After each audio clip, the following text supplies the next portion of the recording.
Someone was unhinged when they were making the soundtrack to these games. Wait, do you like it or not like it? I don't know.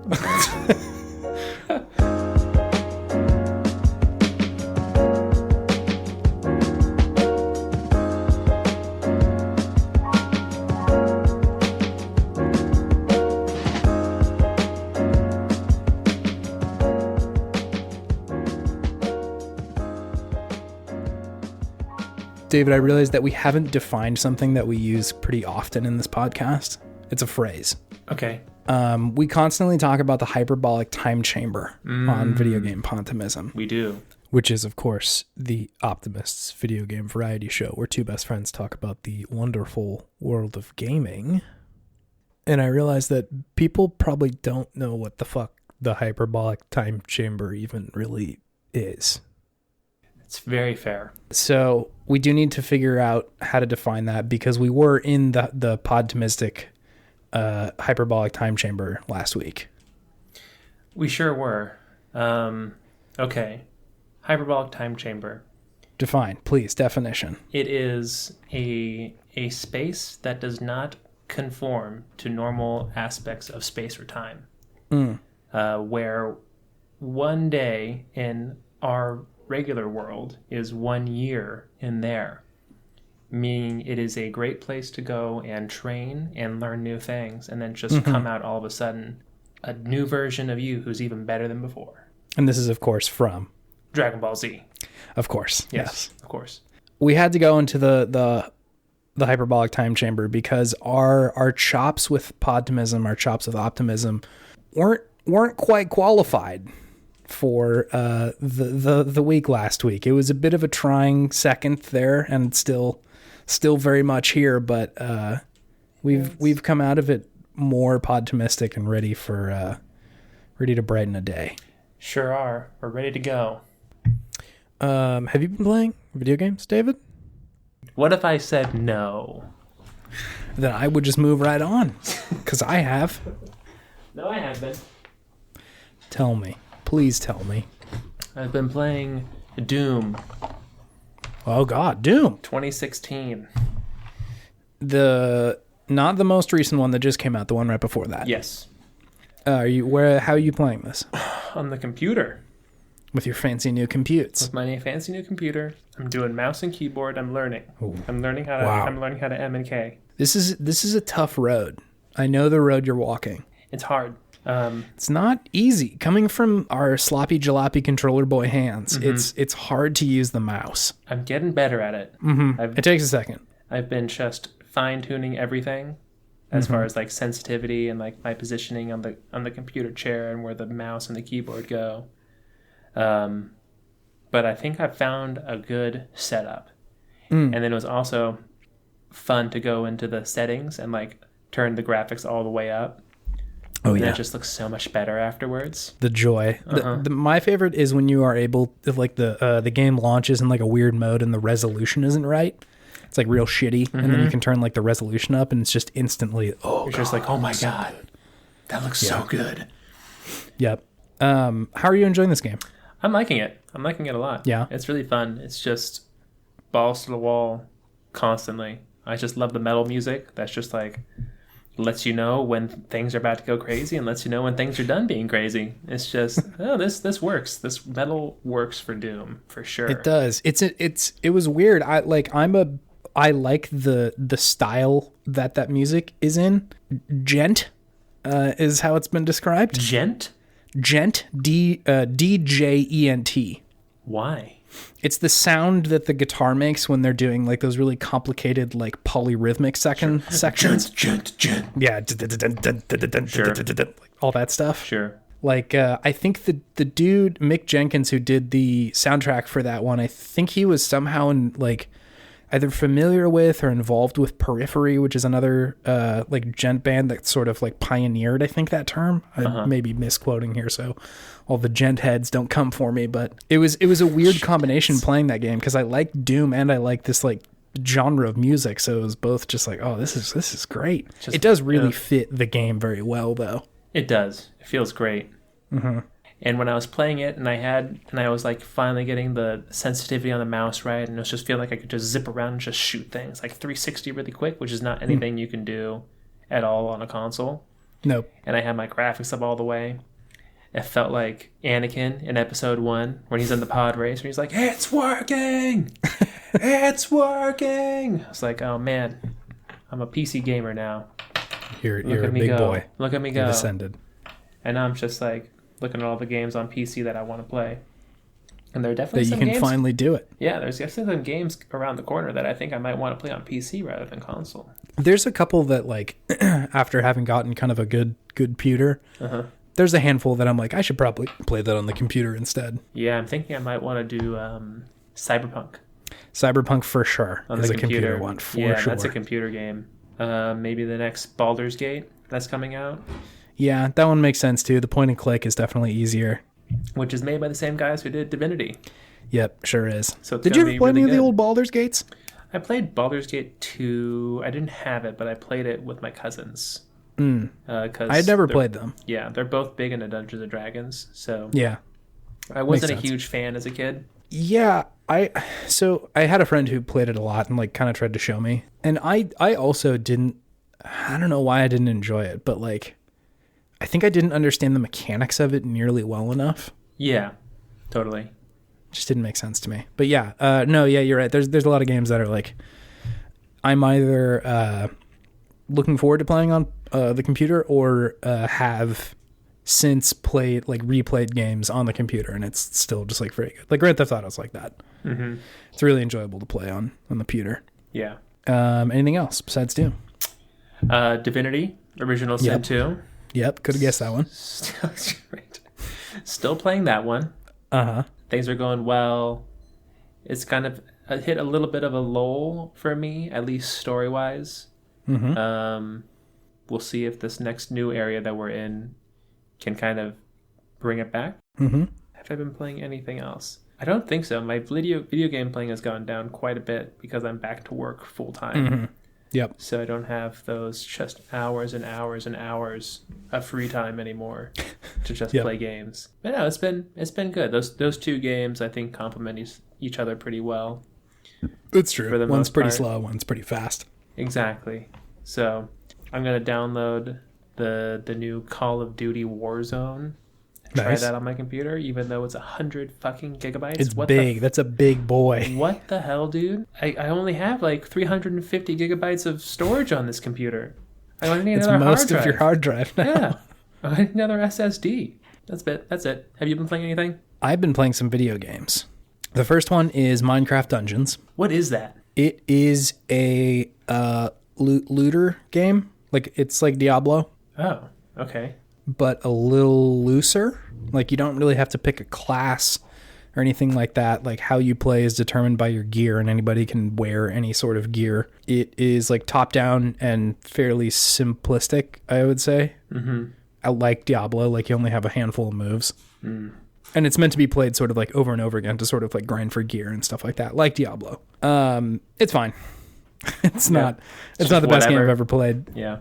But I think what it does well is it boils down the mechanics of something like Diablo into a game that's very manageable and enjoyable for somebody who maybe isn't into that so much. Sure. Like Diablo seems like kind of an intense game to get into, especially if you're a kid. So whereas this game's...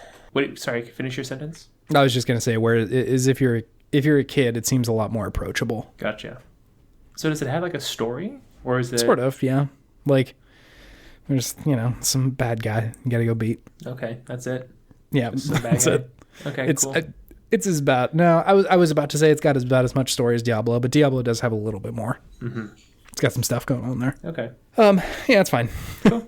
The other game I am playing is Clubhouse Games 51 Worldwide Classics. What is that? What is going on with your games this week? This is a game that Nintendo put out recently. Uh-huh. And it is just a bunch of games that they've put together. A bunch of, like, classic games. Mm-hmm. So they have, like, Go and Chinese checkers and blackjack. Whoa. And yacht dice. Not Yahtzee. Yacht dice. Yacht dice. Like dice you play on a yacht. Different. You roll 5 dice and you try and get some stuff. Okay. They got darts and bowling and stuff like that. Is this on the Switch? Yes, it is. So do you have motion controls then for some of it? Some of them, yeah. For like darts and bowling and stuff, I'm guessing? Yep, like that. There's a handful that you can do with like the touch controls on the Switch itself. Like you can play air hockey and Connect 4 and shit like that. Okay. It is a good pastime. Em and I have been playing it. We played a fair amount of Yahtzee last night. Or excuse me, Yacht Dice. Fun. Okay. I imagine that this would be a godsend when you're like camping or something like that. Sure. You just bust it out and be like, play some Yacht Dice, baby. Let's go. Yeah, play a little Yahtzee. It's good. So that's been fun. The main game that I've been playing that's been taking up most of my time is Frostpunk. What? Do you know what this is? No. So this is a game, I think it's a PC exclusive. I think it came out in 2018, so a little bit older now, but it is a like survival city building game. So like Tropico, I guess, or something like that, where you have a set amount of resources that you have to like gather and get that'll allow you to build your city up a little bit better, but at the same time, you're fighting the cold in the game. Sure. And the discontent and loss of hope from your people. Whoa. It's like supposed to be set in like kind of the post-apocalypse, like in, I think it's like in 1800 or something like that. Like a huge seismic weather event happens and like the whole planet just freezes over. Whoa. And so you have to like run to these like pits in the ground where these huge like generators are built that like heat up the area around it. Whoa. It's a fun game. It's particularly grim. And so, like, given the past couple of weeks and just how kind of challenging and difficult it's been, the tone of it has been kind of hard to get through. But the video game itself is very fun. It's like a particularly hard city building game, which I don't run into all the time. Like, even with, like, City Skylines, it's like you have some stuff to manage. But I feel like, by and large, like, it's a manageable video game. You never, like, really lose, you know? Yeah. Whereas in this one, like, you know, if your people are discontented for long enough and they lose enough hope, you just get kicked out and die. Damn. So it's just like, that's it. You're out. Yep. Damn. I'll say the coolest part about this is that the city building itself isn't in a grid layout. It's in like a circular layout. So it's all designed around the central hub of the generator. And so the streets all sort of like function on this circle. And so you start kind of building next to the generator and then like different like circles out from that. And so just that's like pretty satisfying as a different way to build a city. It also gets my computer really fucking hot. I don't know why that's a thing that I've noticed, but good God, is it demanding. That's weird. Yeah. Okay. Huh. And then this is welcome to the board game podtimism section of video game podtimism. Whoa, okay. You have my attention. Em and I have been playing Pandemic Legacy. That's a good one. It's a good one. Neither of us have played a Legacy game before. It's fun. It's different. For those of you who have not, it's just a version of a board game where the board game changes and remembers your choices. So like it retains your progress from one run to another. Yeah, and you'll have to like rip certain things up. Like at least for Pandemic Legacy, I remember doing that. You had to like rip things up or like cross things out or make permanent changes to the board.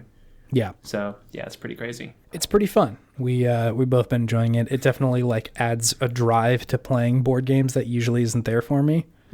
Usually the draw is just like I want to play the game, but this is a little bit more of like, well, I kind of want to see what happens or like how the game changes in the next play session or something like that. It's like a single player story in a board game. Yeah, which is, I'm surprised it took us this long to figure it out, but yeah, that's cool. There's a couple board games that do that nowadays, or are supposed to be pretty good. Like I want to play Scythe. Have you heard of that one? That's supposed to be like a sci-fi type of game like that, which is cool. I know that's your kind of thing. It is. Yeah. Gloomhaven. Want to play Gloomhaven real bad? Gloomhaven, yeah. Yeah, but some of those games are like $100. You're just like... Gloomhaven specifically is like $150. That shit. Yeah. Hey, if it's good, why not? Yeah, I guess so. Anyway. Anything else to say about that? Pandemic? No, it's fun. It's a good game. I'm enjoying it. Can I add something to the board game hour? Add something to the board game hour. Okay. We've been playing Takanoko. Have you heard of this one? Takanoko? No, what is this? So the premise is that China and Japan are now on good terms politically, And so the Chinese emperor, comes and as a peace offering, gives them a giant Chinese panda to the Japanese emperor to keep in his like gardens, right? But the panda is like a total menace, and it's just like eating all the bamboo. And so essentially you just have to go through and like either grow bamboo, get bamboo eaten, and you're like progressively pulling more tiles for different types of bamboo that you can grow on it. And you can earn points by like having the panda eat bamboo, by growing bamboo, or by like making plots of tiles in like certain shapes. Interesting. It's pretty fun. Mallory and I played it last night. It was good. It's a good game. Oh yeah. Yeah. I'm definitely on the hunt for the always elusive, fun 2-player board game. Oh, dude, why haven't you talked to me about this? I've been on this hunt for 4 years with Mallory. We got so many. We got a lot of good ones. I really should have texted you now that I'm thinking about this. I could just send you a picture of our board game closet. Let me tell you about this Podtomistic thing. Let's hear it.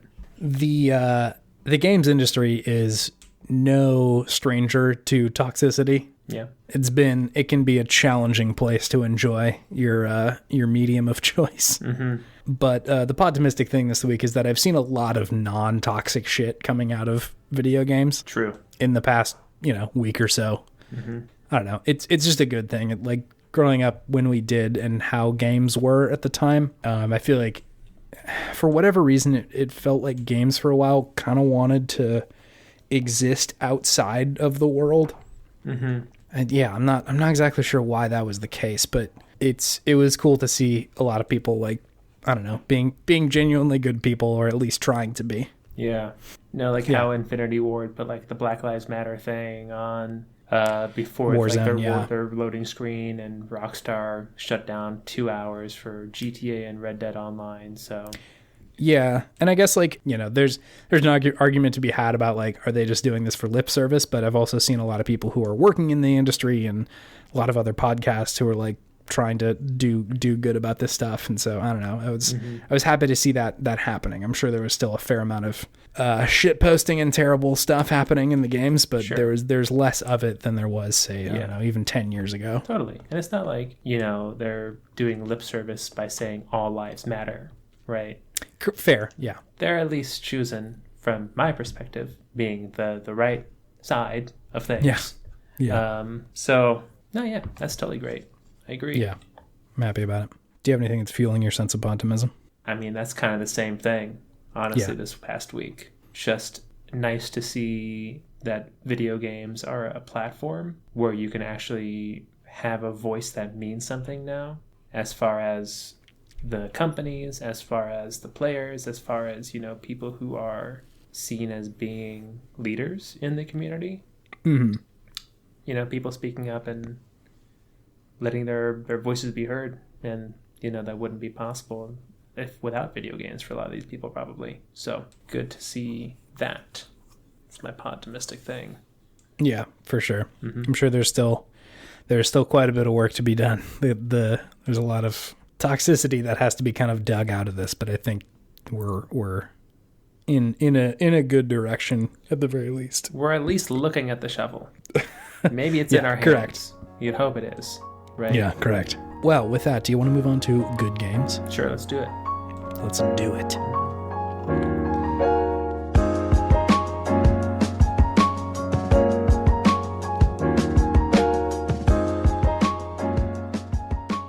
So, last time we talked about Yanya Kabbalista. Yanya? Yanya. And we were talking about a bunch of arcade games at some point. I'm not sure if this was intentional or not, but you had texted me a game that you wanted to talk about that was also an arcade game at some point. Yeah, I forgot that it had the arcade component to it. But I was thinking more of when I played it on my N64. But yeah. Yeah. That game, of course, you've already guessed. It's Cruis'n USA. Cruis'n, yeah.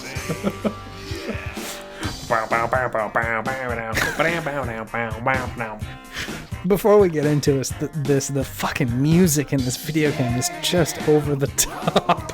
Like, I didn't realize until watching gameplay of it, how many of those songs are like just kind of background songs to my life, honestly. Kind of just like internal songs that go on for me personally. Oh my God. I didn't know this. I didn't recognize most of them. Oh, I recognized them all. Oh my God. I played that game so much on N64. Yeah, I'm realizing this. I had to dig deep into the lulls of the Podtimism bag to find some good stuff about this game. This was Really? not my game of choice. What's Yeah, your game? Okay, that's good to know. it is good to know because you can have something to defend here. It's nice. Oh, another thing to defend tonight. I will be podtimistic about this video game because there are things that are good about it. Okay. But All I want to hear your take. But before we do that, let me hit you with some hot facts, some quick stats. Hit me with the HFs. So this game came out in December 3rd of 1996. That was just a few months after the N64 launched in September. Cruis'n USA was intended to be a launch title, but at last minute they were like, actually, this isn't quite good enough. Or actually, Nintendo said that. And Midway/Williams Games was like, okay, I guess we'll change it. Damn. So didn't launch until December 3rd. So there's two versions of the game, the N64 one and the arcade version. The arcade game was developed by Midway. That's who it's credited to on Wiki. You, of course, know Midway. Midway made a bunch of video games. They did a bunch, yeah. There was a lot. A lot of them were arcade games, but a lot of them were console games too. They had a lot of shit that they were doing in the 90s and early 2000s. You might recognize Arctic Thunder.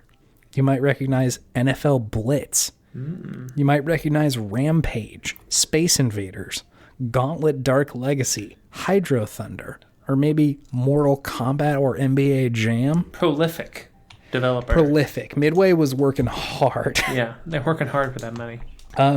So Wiki lists that Williams Games is the company that developed the N64 version, but as I read it on Wiki, I think Midway was a subsidiary of Williams Games, so I'm not exactly sure like where the line was between who developed what. Yeah, that's weird. Just some sort of interesting stuff about Williams Games, though. Williams Games was a company that was named after Harry Williams, who was a dude who was like involved in the creation of pinball back in 1933, who would eventually go on to make a company called Williams that like made like pinball games and shit like that, and then eventually arcade games and video games. So sort of a weird connection there, but a part of video game history that I did not know. Okay, more quick facts.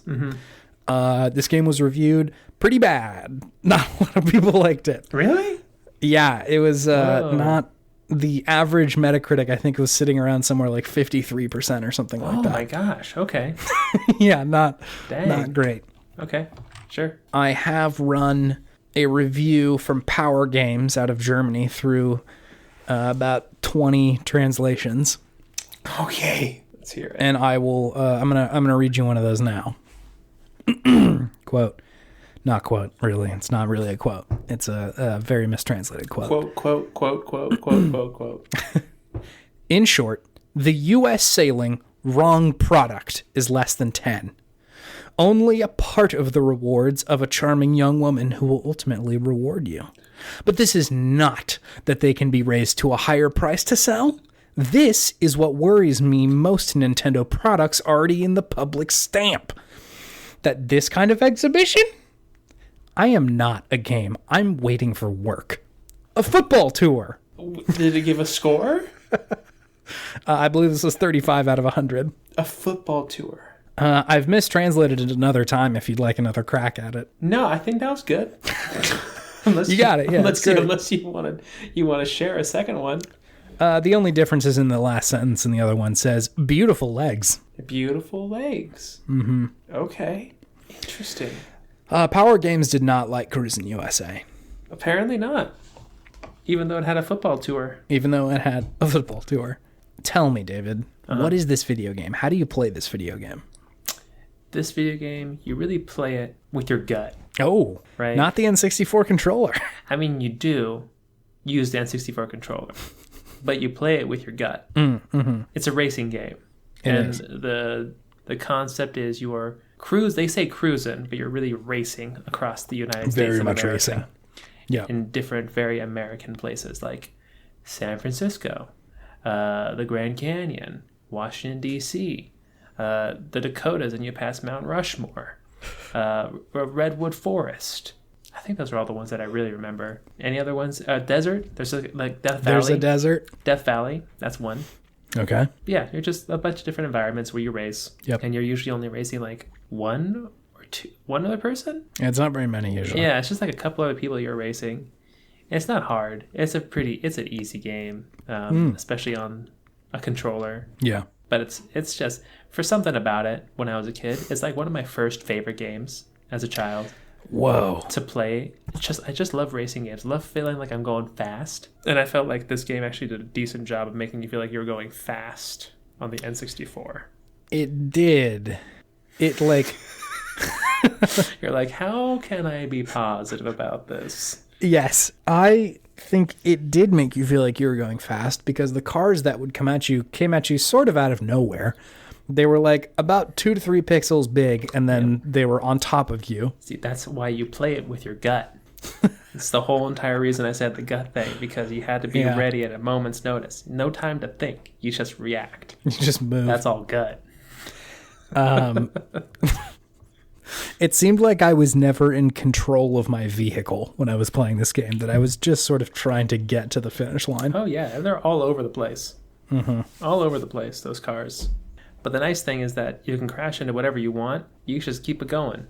There's no damage. There's no, like, you explode or anything like that. You just, like, fly into the air. Your car does, like, a front flip whenever you hit another car. It does, like, a front flip, and then, like, the camera pans out to show you, like, how bad the crash was. And then it pans back in, and you just keep going. You land on all 4 tires, and you're like, super okay, easy. Let's go. I need you to distill why this video game was one of your favorite video games. Because I like to go fast. I like to go fast. I don't like repercussions for messing up when I go fast. So I can just keep going. And I liked being able to, like, box the cars out, your opponents, and, like, drive towards another car, and then all of a sudden swerve out of the way, and then they would hit the car and go exploding into the air. And he'd just be like, stupid car. You didn't even know that other car was there. So that was really why, like 8-year-old me enjoy the game? I think I was 8. 1996? Oh, no. So 6-year-old me, 7-year-old me. Mamma mia, that is a young boy. Yeah. That is a lad. Uh-huh. And I think I also liked it because it was easy. Yeah, that's fair. It was an easy game, had decent graphics for back in the day, as far as, N64 racing games go. Especially launch N64 games. Not a lot of those look very good. Yeah. And it's just like you could just plow through all the levels in one sitting pretty easily. And yeah, it was just fun. I don't know. It was an easy arcade racing game. Made me feel like I was going fast. Didn't really punish me for doing anything wrong. Mm-hmm. And had a couple cool cars you could unlock and some interesting settings. Yeah. That you could drive through. One of the criticisms that I saw was that it was too short. You can, like, beat it in a sitting. Oh yeah, it's super short, right? But you go back and you unlock cars and stuff. It's a looter shooter. You play back through the main game a couple times. It's a roguelike racing game. Did you play any of the other Cruis'n games? I mean, I played Cruis'n Exotica at the arcade. I never bought any of the other ones, that's for sure. Yeah. There weren't very many. For whatever reason, I thought the Cruis'n games were, like, a major thing. Yeah, there was Cruis'n at USA. Yep. Exotica, World. Uh-huh. And I don't know if there are any other after that. Was kind of it. There was one called Cruis'n Velocity, which came out for Game Boy. Mm-hmm. Also got generally about a 5 out of 10. Yeah. There was just Cruis'n for the Wii. For the Wii? That one got a 1 out of 10 from Eurogamer, 3 out of 10 from IGN. Whoa. Okay. Bad video games. And then, of course, the classic Cruis'n Blast, which, Cruis'n Blast. The link for Cruis'n Blast just sends me back to the main page for Cruis'n, so I don't know that this game was particularly prolific. Doesn't sound like it. No. Oh, wait, no. A new entry, Cruis'n Blast. Play tested under beta names Cruis'n Adventure and Cruis'n Redline. Licensed to Raw Thrills by Nintendo, was released in January of 2017. It's an arcade game. Maybe they should... How would they resurrect Cruis'n? Oh my god, if they're gonna make Cruis'n again, Cruis'n Universe. You would need to make the same feeling that you get in Doom in Cruis'n. Whoa. You need to make it entirely enjoyable, but not because it's a very good racing game. Like, it should feel good to turn and hit the acceleration, but like, I want you to have to box people out and to do cool stunts and to go through cool places. So you want like Stuntman mixed with Burnout. Yeah, I think closer to Burnout, probably. Maybe less on the like break your opponents. Sure. But I feel like the draw, at least in hindsight, to Cruis'n was the visceral speed of it, and then also the cool locations. Love going to cool spots. Cruis'n USA, baby. I'm gonna go to the Golden Gate in this one. Cruis'n, yeah. I will absolutely be including the sound clips of the intro to Cruis'n. Please. There's just so much good stuff in those video games. That's also probably one of the reasons I really enjoyed that game, was the soundtrack. Was the man who announces the video game before you play it? The man who announces the game, and then also just the music in general was just kind of fun. It is outrageous, the soundtrack of this video game. It really is. It's just every single one's just trying to be a banger. I'm going to include a couple of clips of the music here, but it's just fucking crazy. Yeah. Someone was unhinged when they were making the soundtrack to these games. Wait, do you like it or not like it? I don't know. It's fair. not good music. But I feel a certain way when I listen to it. It definitely does makes make you me feel. want to go fast. It makes you feel, that's for sure. What constructive criticism do you have for it? What do you think would have made Cruis'n USA a better game? I need to be able to see the people coming. I need a little bit more forewarning of oncoming traffic. That's I fair. feel like whenever I play this game, I would hit someone every single time. Yeah. You always hit people. That's just how it is. There's no skill involved. It's just like, well, I hope I'm on the right side of the road for this one. Because you're just all over the place. It's a 4-lane road, so only 2 lanes are supposed to be the lanes you're in, but you're all over the thing. You're all over that bastard. Yeah, it's not great. Yeah. I like that the music is unhinged. I've come around to it and thinking about it. So don't change anything with the music. I need someone who just opened GarageBand to make the whole soundtrack and just go fucking wild in there. You know what? I need to send you my GarageBand song that I made back in the day, and I think it would actually go very well in Cruis'n USA. I've got a similar song tucked somewhere into the ether of just like, you like put, what does an arpeggio sound like here? What does an arpeggio on drums sound like here? Let's see what that's like. It's just like, oh my god, what have you done? You've made an unholy abomination. Constructive feedback. Yeah, like make it a little bit more skill based at the crashes for sure. Need more cars. Probably more cars. A longer single player. Yeah, I was going to say, you can really knock it out real quick. And, like, if you're going to have it be that way, where you only have a couple of maps, like, do make it, like, truly enjoyable to replay that stuff. Like, either, like, start out on a pretty low difficulty and ramp it up so that you have a lot of times to go through it. Or do something like Mario Kart, where you're going pretty slow in the beginning, and then the new difficulty is going incredibly fast. Yeah.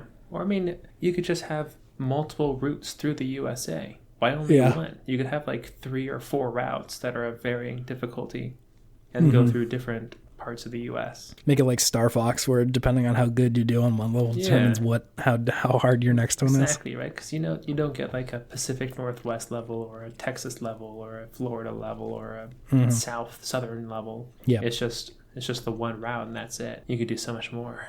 You could do so much more. You could have so many more crazy songs. I'm also going to play the boss soundtrack from Cory in the House because that deserves to be in here as well. Okay. Have you heard this song? No. What is this? It's a fucking disaster. Hold on, I need to pull it up. What's Cory in the House? It is a show that was on Disney. It was for Nintendo DS. You got to give it a second. It just gets so bad. Oh no, I'm kind of vibing with this. Oh. It's a very Cruis'n song.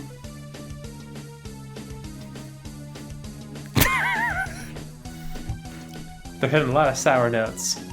It doesn't seem like there's really a key to be spoken of. It sounds like they're going for like that Pokemon style of just like a lot of notes trying to build tension, but they did it bad. They did it the wrong way. Oh, it just keeps going. Like, what is the key? Yeah, exactly. Like, everything sounds like it's wrong. Oh, it's a journey. That's all of Cruis'n USA. That's pretty much all you need to know. Holy shit. That was a lot. Any final thoughts on Cruis'n USA? I think I like this game so much because I'm also unhinged a little bit. When I think about the game holds nothing back, and you enjoy that about it. Yeah, it's just balls to the wall, and it's just ridiculous, which I enjoy about video games when they're just really upfront about being a video game. Yeah. You know, it's just like, this is just silly fun. I appreciate that. It's definitely that. Okay, let's do our next thing then. All right, let's go.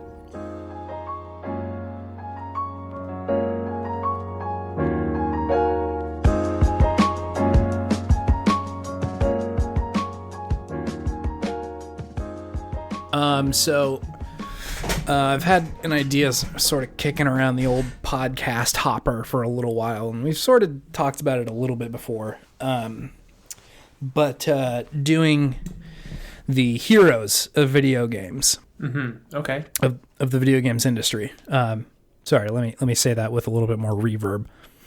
The heroes of video games. Wow. Yeah. That was beautiful. Thanks. Essentially, the idea being that we talk about someone who maybe doesn't get their time in the sun quite as much as they should in the history of video games. Because I feel like, again, like people tend to talk about video games just in this sort of microcosm rather than like the people who make it and stuff like that. So should it be the unsung heroes of video games? The unsung heroes of video games. Beautiful. That was great. Thank you. And given everything that's going on, I thought this would be a great one to introduce everybody to Jerry Lawson. Jerry, the man. Lawson. Do you know who this is? I saw him on Reddit the other day. Yes. Then you know who I'm talking about. Important figure, it seems. Yes. I had no fucking clue about him, and I'm glad that the internet told me about him, which we will now tell to you in audio form. Mm-hmm. Jerry Lawson, I have some facts about the guy. I will tell you what his contribution to the video games industry as a whole is a little bit later, but first I just want to kind of profile the dude. Do ask me any questions. I may or may not have the answer to them. Okay. So he was born in New York City on December 1st of 1940. Damn. A minute ago. Mm-hmm. Dude ended up being like this 6'6" jolly ass looking guy. 6'6". He's a big dude. That's a man. It's a man. All right. But if you've seen pictures of him, he's got like the warmest smile I've ever seen on a human. Okay. A really nice looking dude, but jolly giant. It's a jolly giant. You have some familiarity with being a jolly giant. I get it. I feel it deep in my bones. My jolly bones. Jerry Lawson was a tinkerer most of his life, but in 1940 there wasn't a lot of that, say, available to kind of fuck around with. Like, technology was not something that had a lot of public access. Mm-hmm. But there's all these accounts of him like tinkering with electronics as a kid. He had built this like ham radio from just like parts that he had, and ran like an amateur radio station out of his bedroom, which again, when at the time is sort of an accomplishment because you do have to get like a license for that. That's cool. Good for him. Yeah, and there's sort of a theme that pops up when you're looking at all the stuff he's done, and this will come up later when he's like doing more computery stuff, but like a theme of this dude's career is that he's learning and building things kind of before they've really been like learned or even discovered in the first place. Mm-hmm.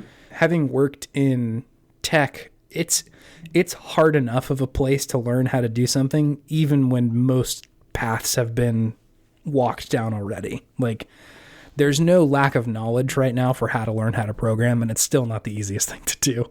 Mm-hmm. But dude was learning how to like build machinery and be like an electrical engineer before that was even a fucking thing. So like, damn. The ability to teach yourself how to do something is I don't know, it's pretty incredible. And you can call people like this pioneers, because like he just had to figure it out. Like, I don't really know how a ham radio works. I guess I'll just take them apart until I know how these things operate.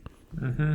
So anyway, he had enrolled in Queens College in New York. And there were some conflicting reports that I had read that like he dropped out or he didn't graduate or whatever. But one way or another, he ended up in Silicon Valley in about the 70s, early or late 60s as well.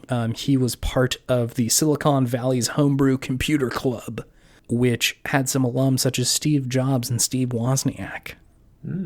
So Apple a prolific guys. Group of dudes. Yeah, definitely. Wow. There was like this rumor, I don't know if this is true or not at all, but there was this rumor that Wozniak had interviewed at the company that Lawson was working at. Mm-hmm. And he was like, I don't know, dude didn't seem all that smart. About Wozniak?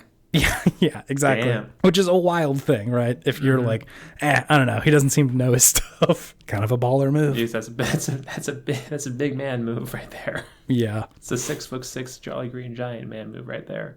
So Lawson joined this company called Fairchild Semiconductor in 1970 in San Francisco. He was hired on as an applications engineer consultant. I have no idea what that job does. Mm-hmm. But over the course of 5 years became their chief hardware engineer. And so these old like semiconductor engineering firms, I from my understanding, they were kind of like just a hardware shop. So they would build semiconductors, which again, in 1970 was kind of a novel thing to be doing. Computers had been around for a little while, but this was still definitely in the age of like things are exploding in the computer age. Sure. And like, yeah, cool stuff is going on. And Lawson himself led the development of the Fairchild Channel F. What is that? That is a video game console. Oh. It's the worst name for a video game console ever, man. Fairchild Channel F. Channel F. FCF. It's not a great name for a console. Yeah, that's pretty bad. That's pretty bad. You can look images up on this thing. It looks like a VCR, pretty much. So this console came out not in tandem, but about a year before the Atari 2600, which was like by far the bigger console of the two. Oh, yeah. I think the 2600 sold like 30 million copies or something like that, whereas this one sold 250,000. So not very many compared. That's nothing. However, it was incredibly inventive in the methods that it was using. Okay. Again, this is early computers, so like people were making huge strides in certain things, and the probably two biggest things that Lawson was in charge of that are still incredibly important now. One, up until this point, most game systems had their programming stored in ROM storage, which was soldered onto the game hardware. So that's a fancy word for saying arcade games are one unit. Like the hardware for an arcade game shipped as like the whole fucking thing. So if you wanted to play that at home, that's pretty tough. Yeah. Because you can't just buy an arcade cabinet. That kind of sucks. But Lawson had like created a way to hot swap parts of the hardware in and out so that the piece of hardware itself didn't have to come pre-shipped with the software on it. In short, he made video game cartridges. Damn. The dude figured out how to make fucking cartridges, which in itself is such a wild thing to think. Like, before that was invented, how would you even come up with the idea to do that? Use a visionary. The fucking visionary. Truly. Not only it's one thing to have that idea, it's another thing to be like, I could probably build that. I could probably figure that out. Yeah, just to make it as well. Me, man, just that's like, crazy. Damn, it's real good. So yeah, he was integral in figuring out how to make software hot swappable. So you can take one piece of it out and put in a different one, and it will run that software. Which would come to define like a lot of the next probably 10 years of video games. Damn impressive. No, longer than that. Until like 2000, until we got over to discs. I mean, in a way, he also, I guess, using a disc is only was used because we used cartridges, right? Right. It's another form of the same of ethos, right? Of like, I want to be able to read the software in and have my hardware do the thinking. Exactly. right? So he was pioneer for all of it. Yeah, Truly. it's crazy. That's such a huge influence on like the whole thing. The whole thing. I know he's passed, but Yeah. did he ever have any sort of opinion on the blowing in your cartridge debate? Does that actually make it read better? I wish I had found anything about this because that would be incredible. Someone should have asked him. I know. Like, do you think this is a good idea? He would probably say it's a bad idea because I hear that's a bad idea. Don't get your spit in there, you dirty little kids. I swear it worked though. I swear it works too. You can't convince me otherwise. I'm sorry, Jerry. The other big advance he made was initially he had built this game out of his garage called Demolition Derby, and it was just like this arcade game that he had put together. But when it came time to build the Fairchild, he had like took a couple of ideas that he had figured out on Demolition Derby and put them into this console. Namely, the Fairchild was the first gaming console with its own microprocessor, which it gave the system enough computing power to implement AI subroutines. That is a very fancy word, or fancy way of saying that the game had enough juice to have opponents, like AI opponents. Up till this point, if you wanted to play somebody else, you had to play another human. Because, like, the video games just didn't have enough fucking go juice to figure out how to program subroutines so that it could both render the game, figure everything out, and then also have AI on top of that. Damn, so Jerry created single-player games. He kind of did. Because up to this point, you have to have somebody else. Again, crazy. Maybe it was for home consoles specifically, but, like, again, a huge leap. Still like, damn impressive. That's crazy. He would eventually go on to work on his own games company that I think was contracted out with Atari. So it would work with like Atari software.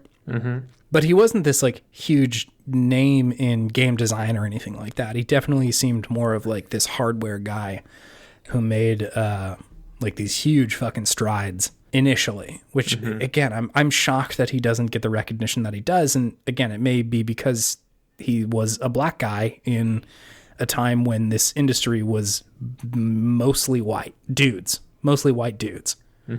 So I think it was worth pointing out his influence on the industry as a whole, because holy shit, cartridges and AI are a big fucking part of this. Oh yeah, that's huge. That lays the groundwork for so many amazing games and experiences that we've all had. So thank you, Jerry, unsung hero. Yeah, thanks, Jerry. Tip my fucking sung. hat. Holy shit. So yeah, that's mostly his whole deal. I thought we might end with a quote from him to get us to our little outro here. Let's do it. This is Jerry. He was talking about getting black folks into technical careers. He said, quote, "First of all, get them to consider it, technical careers. In the first place, that's the key. Even considering the thing, they need to understand that they're in a land by themselves. Don't look for your buddies to be helpful, because they won't be. You got to step away from the crowd and do your own thing. You find a ground, cover it. It's brand new. You're on your own. You're an explorer. That's about what it's going to be like. Explore new vistas, new avenues, new ways, not relying on everybody else's way to tell you which way to go and how to go and what you should be doing." Fuck yeah, Jerry. Damn. That's some visionary mindset right there for certain. It's some visionary ass mindset who's just like, I don't know, like the world doesn't know how to do this yet, but I'm gonna figure it out. Yeah, just go do it. Fuck yeah, Jerry.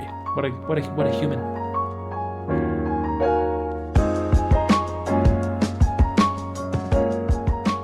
So I hope we've been able to provide a little escape from all the stuff that's going on, but I would also encourage everybody not to totally disengage with what's going on. There's some important shit happening right now. Yep. Like we had posted on Twitter, there's a couple of links you can get to if you want to donate to Black Lives Matter. And of course, listen to Spawn on Me, because that podcast is fucking great. Yeah. Keep listening, stay active, stay safe. All of the above. If you want to keep in contact with us, you can get to us at Twitter. We're at Podtimism. That's a thing that exists. Sure is. Yeah, I don't know that we have a lot else to talk about. No, I think that's good. Great. Do you have any gaming wisdom? Just what Jerry said. That's a fair Don't ask me to come up with some bullshit after you say that Jerry quote. I should have saved it for after. It should have been just our collective gaming wisdom of the week. That's fair. I would, definitely defer to Jerry on that one. Yeah, defer. See Jerry. See J-Law. Fuck yeah. Okay. In that case, I think we'll leave it at that for this week, huh? All right. Sounds like a plan. Sweet. I will talk to you next week. Stay safe and stay engaged. Yeah. See you later.